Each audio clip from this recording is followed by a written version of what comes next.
আসসালামু আলাইকুম viewers, MBN motion YouTube চ্যানেলে আপনাকে স্বাগত।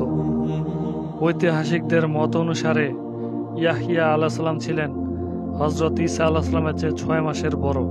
তার মাতা ঈসা আলাইহিস সালামের মাতার নিকটাত্মীয় ছিলেন। 30 বছর বয়সে তিনি কার্যকরভাবে নবুয়তের দায়িত্ব লাভ করেন। যোহনের বর্ণনা অনুযায়ী তিনি ট্রান্স জর্ডান এলাকার আল্লাহর বাণী প্রচার করেছেন। তিনি তার সময়ে ইহুদি শাসনকর্তা হিরোদ এন্টিপাসের রাজ্যে সত্যের দাওয়াতের দায়িত্ব পালন করেছেন। এই শাসনকর্তা ছিলেন আপাদ মস্তক রোমীয় সভ্যতার প্রতিভূ।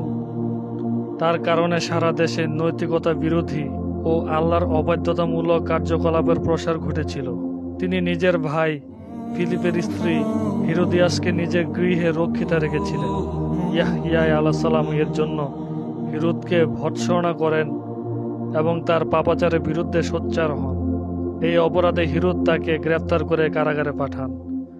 তবুও তিনি তাকে একজন সৎকর্মশীল মনে করে তার প্রতি সম্মান দেখাতেন এবং জনগণের মধ্যে তার প্রভাবের কারণে তাকে ভয়ও পেতেন। কিন্তু হিরোদিয়াস মনে করতেন ইয়াহইয়া আলাইহিস সালাম জনগণের মধ্যে যে নৈতিক চেতনা সঞ্চার করেছেন তার ফলে জনগণের দৃষ্টিতে তার মতে মেয়েরা ঘৃণিত হয়ে যাচ্ছে।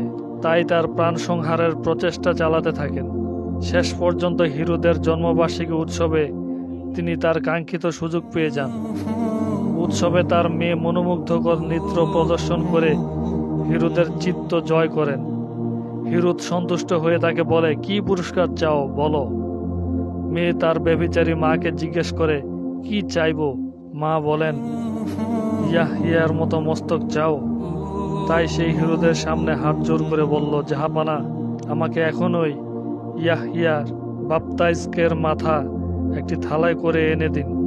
হিরোদ এই কথা শুনে বড়ই বিষণ্ণ হয়ে পড়েন, কিন্তু প্রিয়ার মেয়ের দাবি না মেনে উপায় ছিল না। তিনি তৎক্ষণাৎ কারাগার থেকে ইয়াহইয়া আলাইহিস সালামের মাথা কেটে আনেন এবং তা একটি থালায় রেখে ওই নারীকে নজরানা দেন।